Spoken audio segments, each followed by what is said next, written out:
Hello, everyone, and welcome to today's Safety and Health webcast, Leveraging Mass Notification to Safely Reopen Your Organization, sponsored by SingleWire Software.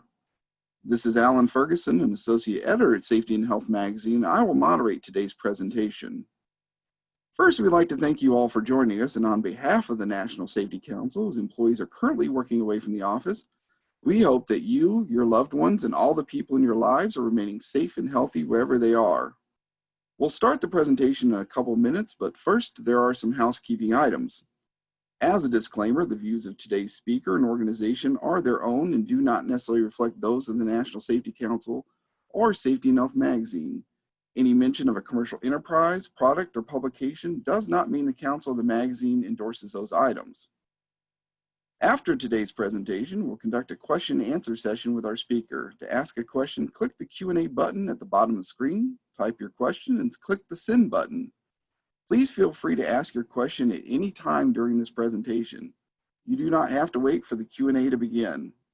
We'll try to answer as many questions as possible. We might not get to every question. The good news is that any unanswered questions will be forwarded to today's sponsor.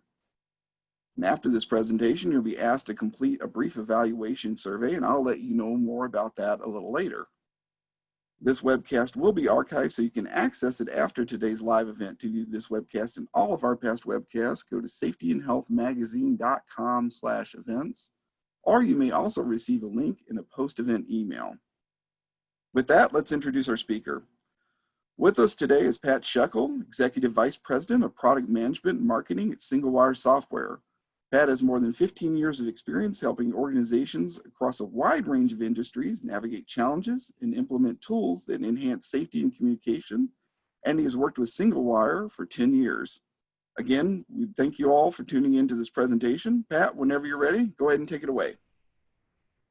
Thank you, Alan. This is what we plan on covering today. We're going to talk about how mass notification is trending across a variety of industries, in particularly light of this pandemic that we're all living through. We're going to show you real examples of what is being sent today by our own customers to their end users. We're going to talk a little bit about how we see the future notification landscape evolving. And we're going to talk about how SingleWire fits into all of this. So first, just a little bit of background on SingleWire Software. We're based in Madison, Wisconsin. We have about 110 people working at SingleWire.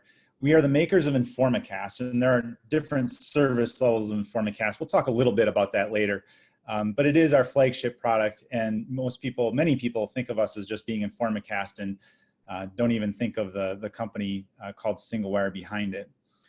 We have about 7,000 customers in 50 countries, and again, across a wide variety of industries. We do a little more in education and healthcare than we do in some other industries, but we are strong in a whole variety: manufacturing, finance, etc.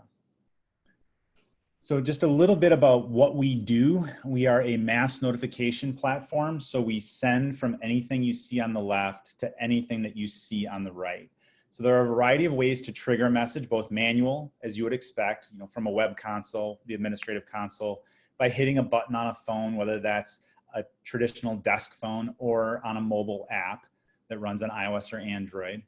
And then there's a variety of other ways and automated ways to trigger messages, such as tying directly into the National Weather Service, detecting when a call is placed to 911 or another number, tying into purpose-built sensors such as earthquake, gunshot detection, chemical sensors, and so forth. And then there are a whole variety of ways to trigger inbound from other systems, and you see those different methods there across the very lower left, into our API, using the common alerting protocol, using contact closures, which is machine to machine, and so forth. And then a big piece of our differentiation is on the right, this fact that we can send not only to mobile devices, which all mass notification platforms do, but also send to on-premises devices. And the reason that matters is for more effective notifications, meaning better speed, farther reach, getting closer to 100% of your desired population, and more intrusiveness, because typically when you're sending to mobile devices, that's going to be in the form of text, whereas with the on-premises devices, we can not only do text, but we can also do audio. And to those end devices that support it, we can send images as well. And then tying into the collaboration platforms that you're already using from Microsoft, Cisco, and so forth. So this is just a brief primer on what we're doing. We're sending text, audio, and images from anything on the left to anything on the right. So just to level set what we're experiencing today, issues that are facing us all, we're in the middle of this pandemic, and it's ebbing and flowing, and it's certainly very different depending on where you are geographically.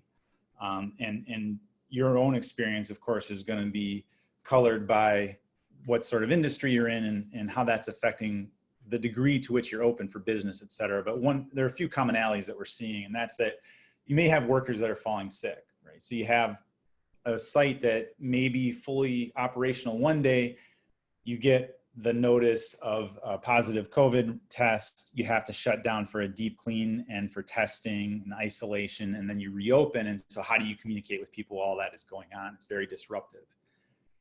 We also see that workers are working unusual hours in unusual places. And I'm sure you all have your own anecdotes of this.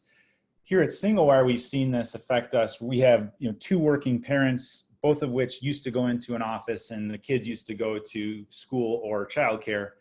And now they're having to both work from home. They have no childcare. So this has been all sorts of disruption, and getting in touch with people when they're on unusual schedules and so forth is a bit of a challenge as well.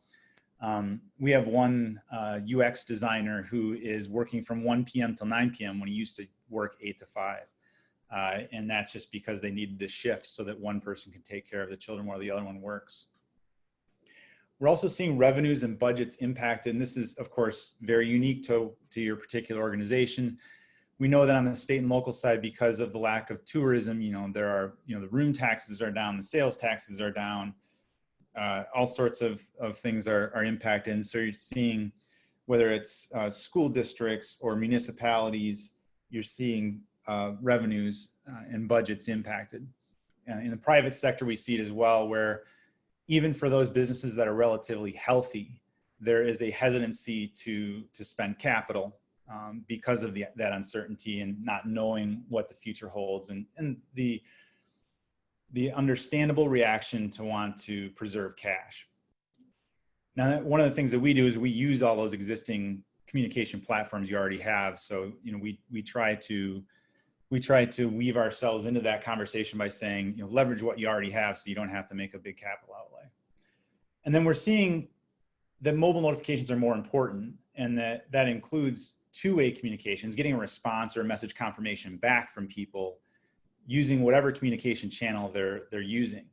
And for us, again, that's a bit of a shift because we do the on-premises notification and mobile. We fully recognize that right now the mobile piece is more important because the on-premises piece has been degraded, given that there just aren't as many people in the offices that there were before. But one of our important takeaways is that that's not always going to be the case. It may be the case for months or maybe even another year, depending on the development of a vaccine and so forth. But regardless, if you're buying a system today or implementing a system for mass notification today, you're looking at a longer time horizon than a year. You want to make sure that what you purchase gives you some degree of future proofing, and that you can reach all the devices you want to reach today, tomorrow, 3 or 5 years down the road. So one of the things that we're looking at is, how do you improve worker communications in this type of an environment? First of all, is reaching those remote workers, sharing critical updates. The grocery store 2 blocks from my house had a positive COVID result, and they had to shut down for 2 days. Well, those things aren't scheduled. So how do you get in touch with those workers to let them know, don't come to work in the morning and go get tested, and to expedite that and not rely on a channel like email, right? So checking in on employee well-being. We'll see some more examples of this, again, taken directly from the database of our customers sending out to their end users. You want to make sure you protect your assets, your empty buildings, so you're monitoring facilities, tying into video surveillance systems and so forth. You want to prepare for reopening, so reminding people of what your health policy is, which may be changing. One of the things that we've seen is that things like masking policies vary certainly by state. and even by municipality or by county. And so, keeping people abreast of what's required when they come to work, if they come to work. And then the typical use cases that were paramount pre-pandemic, severe weather warnings, workplace violence, et cetera, knowing that you still want to be able to handle those in the future in the most effective way possible. So just continuing on, what we're seeing is that business continuity risk is real. Conditions change rapidly. I mean, this is really played out. This slide we put together at the start of the pandemic, but it's proved prescient in the sense that we saw the big surge. We saw what happened in particular in New York, and then a lot of places opened up, and of course the virus continued to spread. And so now we're seeing hotspots in different places than we did 4 to 8 weeks ago. So those conditions change rapidly, and so communicating with people and getting those message confirmations on how they're doing back is really important. So it's going to be a series of fits and starts and stops. This particular headline here was taken from the we all learned really early that having people in close proximity to each other is a recipe for the virus spreading. And I don't think I had as good of an appreciation for the meatpacking industry as we all do now, knowing that this was one of the first cases where this happened. This is a plant in South Dakota, but it spread in plants all over the country. And just a few other headlines. These were snipped maybe a week or two ago, but if you open the news on any platform over the past month or so, you see a lot of things that look like this. And so there's what's happening today, and just digesting that, of course. But there's also, the extrapolation out to the future. Like, what is this going to mean? The big thing people are talking about now, of course, is what does school look like in the fall? And that's important whether or not you have school-age kids, because every workforce has people that has school-age kids, and you have to look at what does that mean for getting workers back if the kids aren't in school. What can we expect in terms of the productivity of the workforce and so forth. So there's what does it mean for people's health? There's what does it mean for productivity? So it's not all doom and gloom. I wanted to share a bit of an uplifting use case. This one went a little bit viral back in April, right in the height of the pandemic hitting New York City. Whenever a COVID patient was released, this hospital wanted to send out over the overhead paging system and out of the speakers of the desk phones, they wanted to play a song. In this case, it was Alicia Keys' Empire State of Mind. Very appropriate given that they're in the Empire State. And they already had informed the cast. They contacted their account executive and just said, hey, how do we set this up? We want to just like punch in a code, dial a code, or hit a button on a phone and have it play this notification so we can celebrate the release of a patient from the COVID unit. And our account manager, of course, knew how to do this. Didn't even have to refer him to our technical support team, just said, here's where you go. You set up this message, you attach this audio file, and you assign it to this to a code that can be pressed from a speed dial, and here you go. And they did that, and it went a little bit viral because, as you can see here, they tweeted it at Alicia Keys when they did it, and she of course shared it on to all of her followers. So what else is going on? Like I said, mobile is paramount. A lot of people are at home. In-building notification is a little less important for many industries right now. We also see just explosive growth in the usage of collaboration platforms. Here you can see the line at the very top is Microsoft Teams. The next one is Zoom. The next one is WebEx. You can see Slack is on there as well. So regardless of what flavor you typically use, there's been a lot of growth from the start of the pandemic until now. 4, 5, 8, 9 times as much usage. And so if people are spending all day, every day in these platforms, reaching them in those platforms becomes important as well. Because again, for many of these types of use cases, speed is paramount. So you don't want to rely on a single channel like text messaging or email. you want to be able to hit people on multiple platforms. And for a lot of different incidents, you want to be able to then transition to the notification via that platform over to the management of the incident in that platform. If that is the platform they're used to using all day, every day, they're going to want to be in that platform to manage the situation. So what is being sent today? We're going to go through a number of particular examples, just actual messages that we have pulled from our database where customers are sending these exact messages out to their end users. Now, we've removed any information that would identify the customer, of course, so you won't see that in here. But otherwise, this is the exact message. So this was being sent by a healthcare provider in the southwest of the country, and they sent this out just saying that they wanted everyone. This is all their work. They would send out to all their workers every day before their shift, asking them to click a link that was included in that message to confirm that they're healthy. And upon first reading, at least for me, I looked at this and I said, well, why would they need to do that? They're healthcare workers. Wouldn't they know this just as working in their job? But I think we're living in a little bit of a different time with COVID. And what I mean by that is, in the past, if you had something that, if you just felt a little bit under the weather, you might just take Tylenol or ibuprofen and soldier on. But now, of course, it's paramount that if you have something like that, if you have anything going on, that you don't come to work. And so just really reinforcing that with people and asking for that confirmation that they don't have any symptoms at all is important.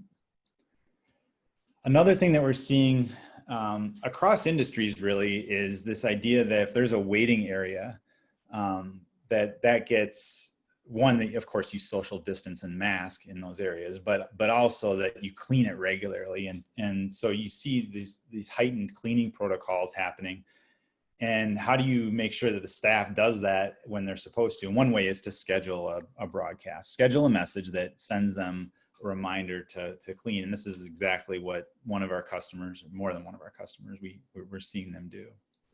Just a reminder to sanitize the waiting area. And then here's a list of some others that we're seeing out there. Change in the face covering policy. And so again, maybe this is due to a county health directive, maybe it's just due to a company decision. Whatever the case may be, things are changing. And you have to make sure that all your people understand what's going on. And so sending multiple messages through multiple platforms can be more effective in doing that. The next two, they're the COVID-19 discharge. This is another customer just getting creative with the songs that they're playing when someone gets released from their COVID unit. In this case, Here Comes the Sun and Rocky. I was not able to confirm that the Rocky theme was being played by a Philadelphia area hospital, but maybe others are doing that too. You can see here that someone replied and said that they notified that the building was shut down due to a positive case, and then a notification that building was reopened. And that, I think that's going to be very commonplace, right? As the virus continues to spread, and as you want to keep your people informed as to exactly what's going on. I mean, it's one thing, of course, to shut down due to a positive case, but then there's the protocol as to what happens when you reopen, and you want to get back up and running just as quickly as you can. We had a manufacturer that was in the food and beverage industry that was really concerned about how much longer it was taking them to start their shifts, because they were separating people into two lines, those that got a fast pass code because they had attested that they had no symptoms, and those that weren't sure. And before they did that, everyone was in the same line, and they're having to ask them a series of questions and so forth. And this was just taking so long. They were losing up to half an hour of productivity at the start of every shift. So you just look at, it's something, you normally just wouldn't think about, but as they went through and you're trying to get 4,000 people in to start bottling the beverages, you encounter delays like that, and it just becomes a real practical concern as to how do we use notification and communication with people prior to their shift in order to move the line along much faster than we had previously. And then I think the last one is interesting. We have an application that's part of the service that runs on Windows or Mac and can pop to the front of all the other windows. And that's something that for desktop notification, and can also play audio out the speakers. And that's something that they're using to, again, be very intrusive. If on certain settings, you can make it so that it needs to be minimized before you can use any of your other applications again. And so that's something that, if you're really trying to get the word out, it's another method of doing that. So we kind of talked about what we've seen so far. We're going to talk a little bit now about where we see the future going. And we still see mobile and on-premises as being the future, the combination of the two. And, the mobile piece is, I think at least fairly obvious today because so many people are remote and because so many people have cell phones that they're carrying with them at all times. But on-premises is still going to be very important in the future, maybe a little bit less so now, although we do see, as people are coming back, we see the heightened need for on-premises notification, the desire to get in touch with and let visitors and guests and so forth know about things as they come into the premises. So on-premises will be important now. It'll be more important in the future as well, as more and more people go back to working inside of buildings.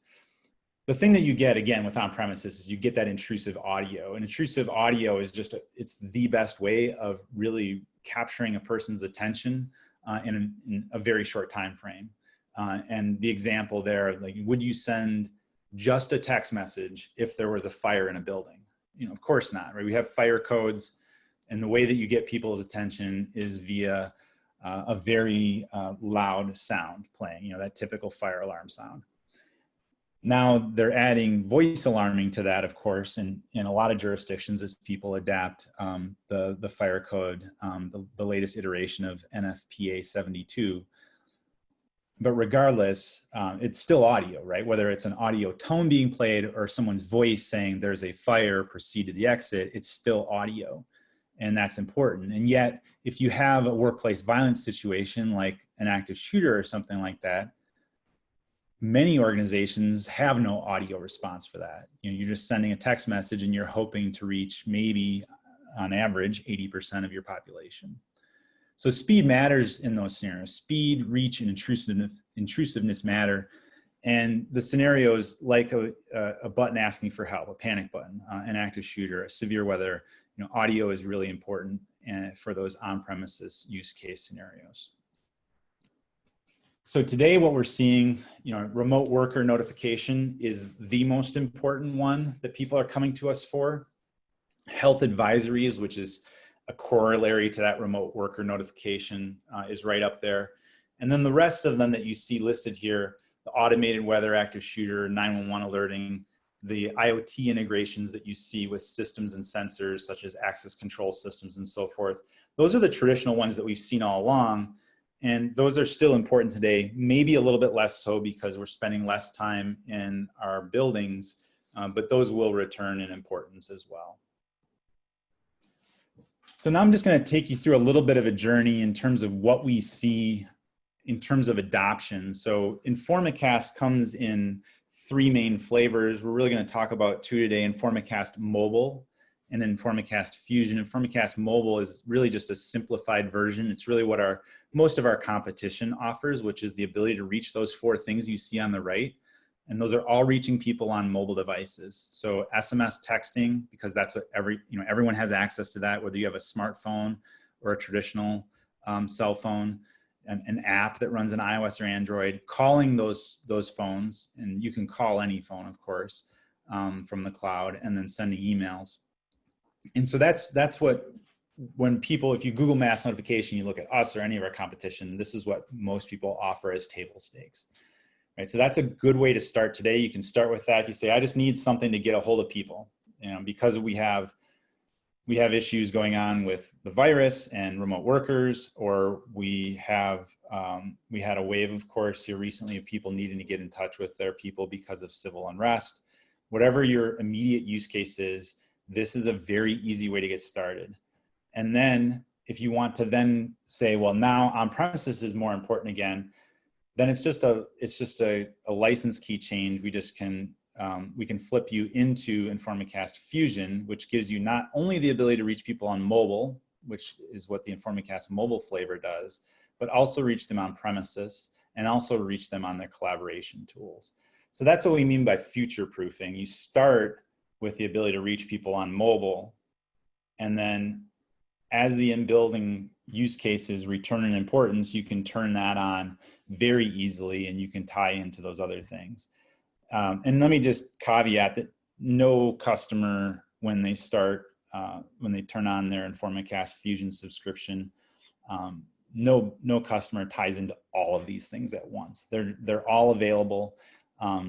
It's not like it's a cost issue. There's no extra charge to turn them on.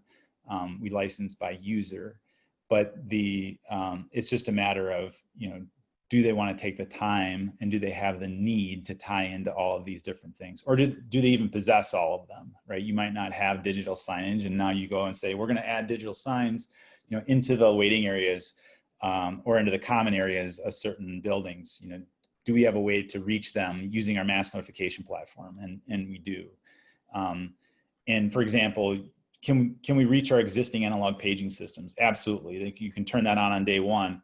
Well, now we have a couple areas that aren't covered real well. We want to add in audio notifications and visual notifications, maybe into, say, a warehouse or into a break room, or we get a lot of requests to reach people outdoors, as you approach a building, the parking lot, or in a garden area, or an area that is between buildings, a common walkway or something like that, that's outdoors. And that's where, adding in an IP speaker, which just plugs into your network and can visually communicate with people, is a great addition. So it's mostly about leveraging what you already have and tying into those existing systems, but it can also be about, addressing unmet needs in terms of communicating both audibly or visually. So when you tie it all together in InformaCast Fusion, you see the things that we can trigger from on the left again, the things that we can send to on the right. And it's that extension of what you already have, leveraging what you already have, tying into what you already have, and sending text, audio, and image messages to those devices that support it, all with the idea of creating more effective notifications. Meaning when I send that notification, am I going to reach as close to 100% of my desired population as I can? And how fast can I do that? And what we often encourage people to do is ask themselves the question, during your last emergency or drill, how close to 100% of your population did you reach in 1 minute or less? And the reason we ask it that way is because a lot of organizations have some sort of emergency mass notification system. The level of sophistication and the level of implementation may vary by organization and even by location within the organization. But if you ask the question that way about the effectiveness, so in 1 minute or less, how many people did I reach? What percentage of my people did I reach? It kind of hits home. I was meeting with a customer a while back when we could go meet with customers. And we were sitting in the break room area. It was in an atrium. And wide open area, and there are people meeting at all the different tables and so forth. And they said, yeah, no, we already have something like this. I'm like, okay. And so I asked this question, and they said, well, actually, people who are sitting where we are right now could not hear the message. And even though it seemed like a relatively open area, it was still inside a building, but there was a lot of glass. They said no one ever gets text messages sitting where they were. And so what we learned just by asking the question a different way is that a lot of people are not using effective mass notification systems. They're not reaching the people the way that they would like, but yet they had an overhead paging system that could reach people there. They had digital signs on poles in this big atrium cafeteria area. So had they tied those systems in, they would have been able to reach the people in that area. And for what it's worth, if there were to be a workplace violence situation, you would think that would be one of the most vulnerable areas, and because there are a lot of people congregating there. So just a quick tour of what the web interface looks like. There's a feature in there called Command Center.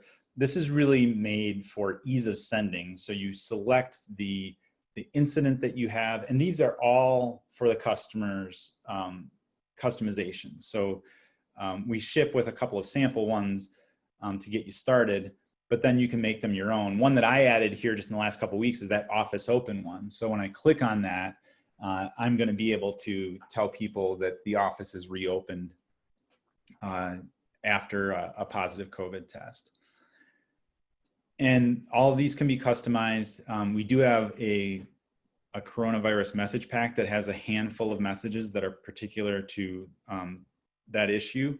We also have, when you're provisioned with messages that are specific to the particular industry that you're in. So we have a healthcare message pack, we have an education message pack, a manufacturing message pack, and so forth. And one thing that I would encourage you to do is, I'm not giving a demonstration today. We're just giving you screenshots, but we do have the ability to give you a live demonstration over video and show the software in action, lighting up all those things that you see in that diagram. So I encourage you, if you'd like to see that, we can talk about, of course, your own particular use cases, and we can give you a demonstration of the software in action. Here's another sample of the administrative interface, just showing you the statistics in terms of what was sent, how long it took to go out by channel, whether that's calling, email, push, SMS, or in this case, they have the Microsoft Teams integration enabled as well. I mentioned the desktop notification. This is, again, a really effective way to get in touch with people because you can have it pop to the front of all of your other windows.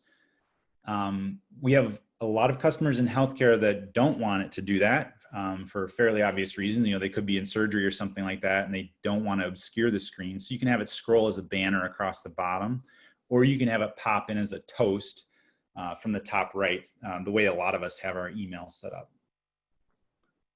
And it can also play audio out the speakers. So you can not only turn every laptop or desktop computer into an emergency notification speaker, you can also do that to your desk phones as well. For many manufacturers of desk phones, we can take over the speaker phone and play audio out it. We don't have to call those phones, so you don't have to wait for people to answer. We can just broadcast audio out them. And then I mentioned the collaboration tool integration, whether that's Microsoft Teams or Cisco WebEx Teams. We can tie into those systems. We can pop messages in there as well. We can also, just as on the other communication channels, we can also ask for message confirmation. So, are you safe? Do you need help? Are you exhibiting symptoms, or are you healthy? That sort of thing.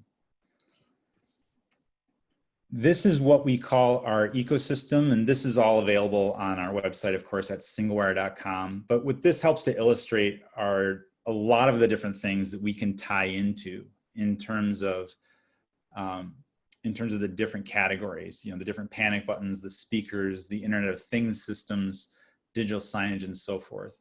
So just leveraging what you already have, whether that's tying into the physical environment, like with IoT, or sending audio and visual messages in the terms of IP speakers and digital signage.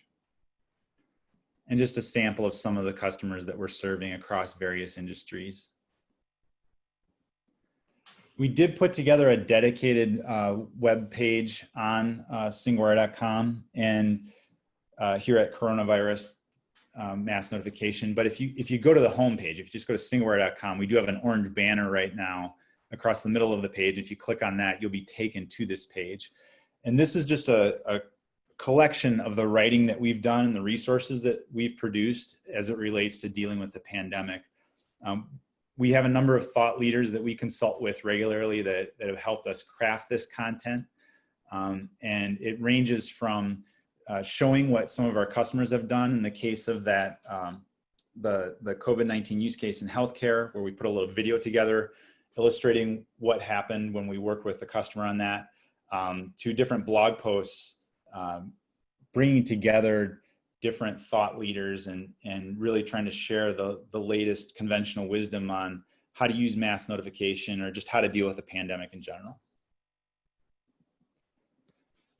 And I'll throw this out here. If you're looking to follow us on any of the main platforms, these are the three that we're on. And I encourage you to do that. We do have a very active content department where we're putting out not just talking about our product, although there is some of that, but a lot of it's about just what are we seeing in the market, what are we seeing in the news, and how do we fit into that. So we're really nearing the end here of the prepared remarks, and we're going to take a bit of Q&A.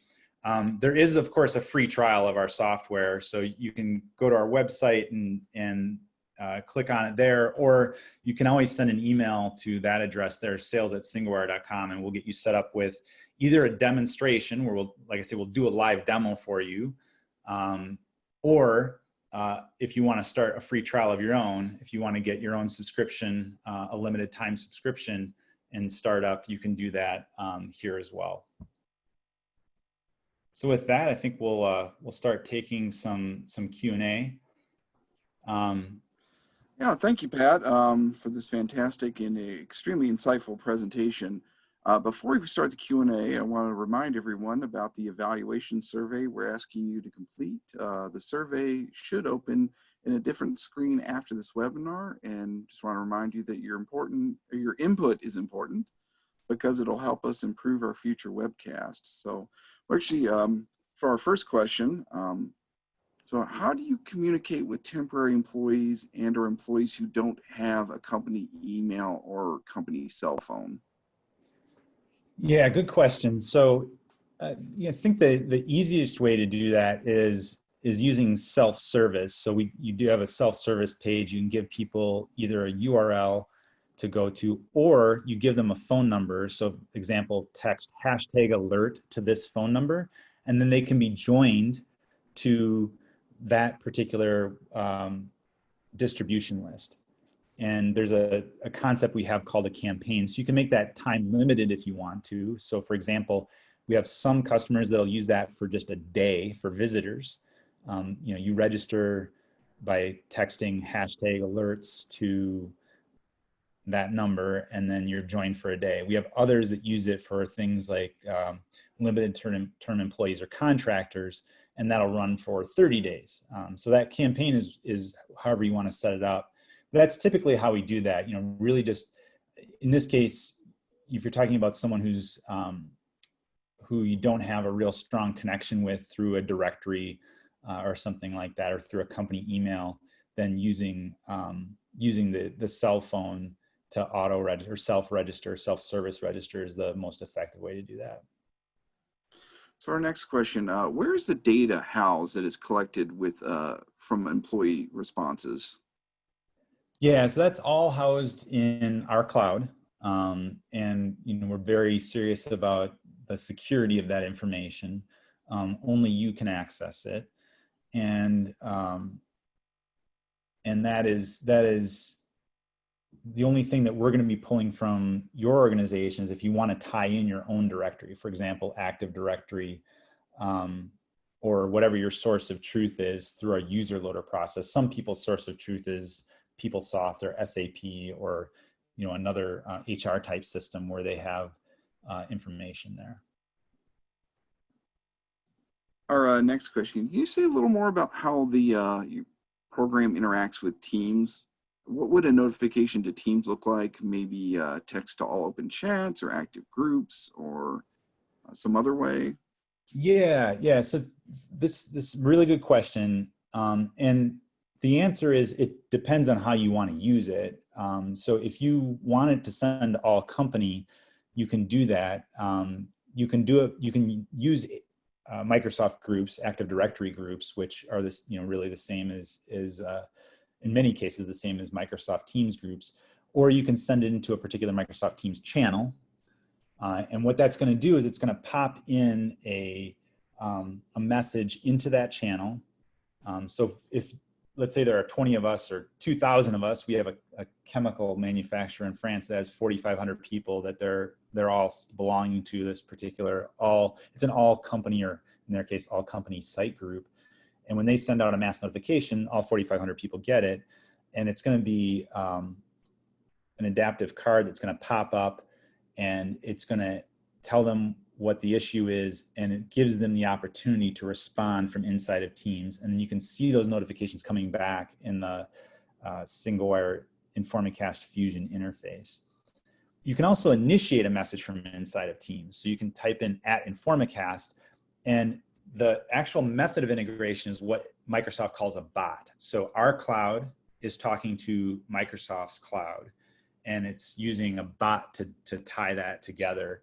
And so when you type in @Informacast, you can trigger a message from inside of there, and those same command-centered scenario tiles that we showed earlier pop up as options that you can choose from. So let's say severe weather or chemical spill or active shooter, you can choose those, and then it will lead you through a series of guided questions, or it could just send a message if you had everything hardwired. But let's say you had a couple questions. So for example, what is the weather issue and what site is it affecting?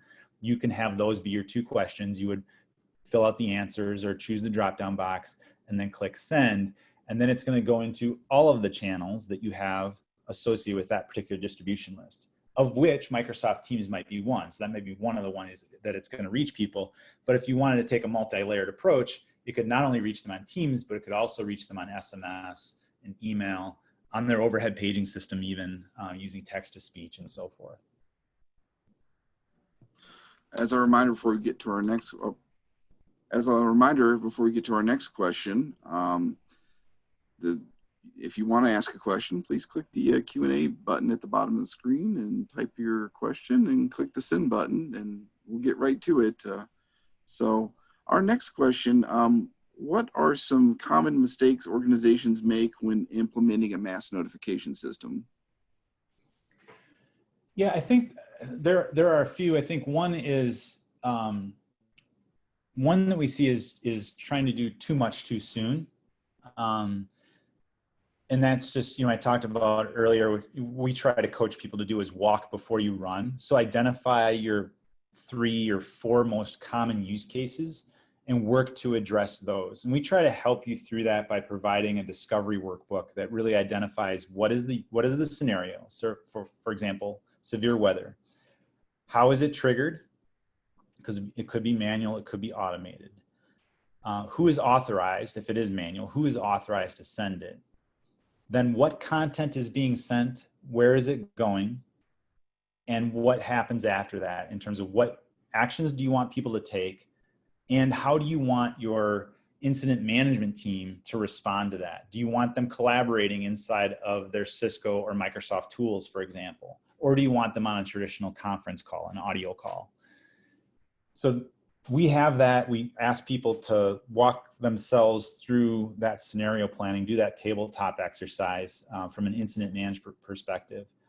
And if they do that for the handful of scenarios first, before they try to boil the ocean, so to speak, then they'll be a lot better off. So that's one thing. The other thing that we see is that, and this probably the most common mistake that we see, is that you don't have adequate representation. So some department has the responsibility for getting mass notification deployed, but they don't do a real good job of socializing it with the rest of the organization, or at least with the affected parts of the organization. So let's say IT runs with it, and then HR says, well, wait, we are trying to get a hold of people, using this other method. Now you want us to use this. And so just that socialization, that communication is really important. Because if the people who are going to be using the system every day don't have adequate input on the front end, then the likelihood of that system being successful later is going to be compromised. And that's not unique, of course, to mass notification. If you've been in IT, that's the story of just about every application that gets put out there. But that, I think, in mass notification, because of the ease of signing up for these systems, most of them, including ours, are primarily cloud-based. So you don't necessarily need IT involvement. And so someone who's responsible for safety, could be HR, could be facilities, could be risk management, they'll go and sign up for something. They won't even tell IT about it. IT already has a system, or vice versa. And then you run into a bit of a dead end there, where you have competing fiefdoms. That's probably a little more common, particularly in medium to larger type organizations. So our next question, why is it important for organizations to be able to reach their people on mobile and on-premises devices with mass notifications? Yeah, so the reason it's important to reach people on both is because if you're only relying on one or the other, you're gonna either not reach people fast enough, or you're not gonna reach nearly 100% of your desired population. And we've seen this play out time and again. And there's been a lot of research that's been done on this, published in the Journal of Homeland Security. And it shows that if you're only reaching people on mobile devices, you're going to get about 80% of your desired population, because you have people that have notification overloads. They're not paying attention to incoming text messages. You have people that have phones turned off, in a bag, briefcase, in a poor cell coverage area. You have people to which you owe a duty of care and you don't even have their cell phone numbers. So that could be, visitors, contractors, guests. Again, assuming that we're in a normal phase and not everybody working from home. That's an issue. And so the need exists to reach people on both mobile and on premises to increase the speed, the reach, and the effectiveness of the notification. And we see this play out in real world scenarios. We had a customer in LA, a higher education customer, where there was a shooting in the community where there was a person who was mentally unstable. It killed some family members, set the house on fire, and then drove to the edge of the college campus, and then ran into the campus library with the weapon. And the people in the library really had no way of notifying the people in the library, right? So campus safety is responsible for sending out notifications and so forth. So some of the reason you want on-premises notification capability pushed farther out into the users is so that you can get that message out there more quickly. After they had this incident, they realized that having to call in to 911 and then get that message to campus security, have them verify the threat, and then have them log into their system and send out a message, that whole process takes minutes. And in a lot of situations are over in a matter of minutes.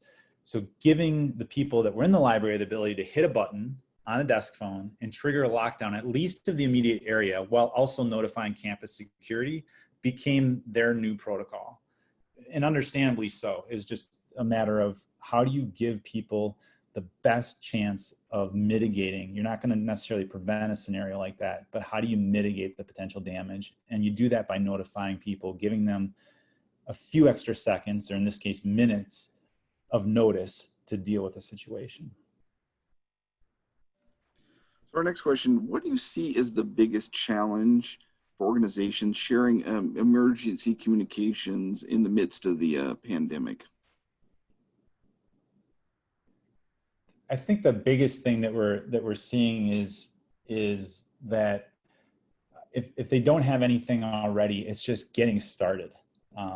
And not that getting started is necessarily very difficult, but there's a certain sense of inertia. If you haven't done anything already, well, now what do I do? And this goes back to my statement earlier about how it is relatively easy to get started with cloud-based systems these days. And just like we've seen this in the consumer world, whether you're signing up for Netflix or buying something on Amazon, it's not quite that easy, but it's getting there to do a trial of a mass notification system and then turn that trial into a production system. Get your users in there, get some sample messages set up, send out a message to all of your people, verify that it's correct, and then move on to your next scenarios, right? So that is easier than ever, but I think there's still this perception that, oh, this is another system that we have to implement and manage, and there's a hesitation to do that. All right, thank you, everyone. This ends today's Safety and Health Magazine webcast. I'd like to thank Pat Shekel, our sponsor, SingleWire Software, and of course, everyone who joined us today. Take care and be safe.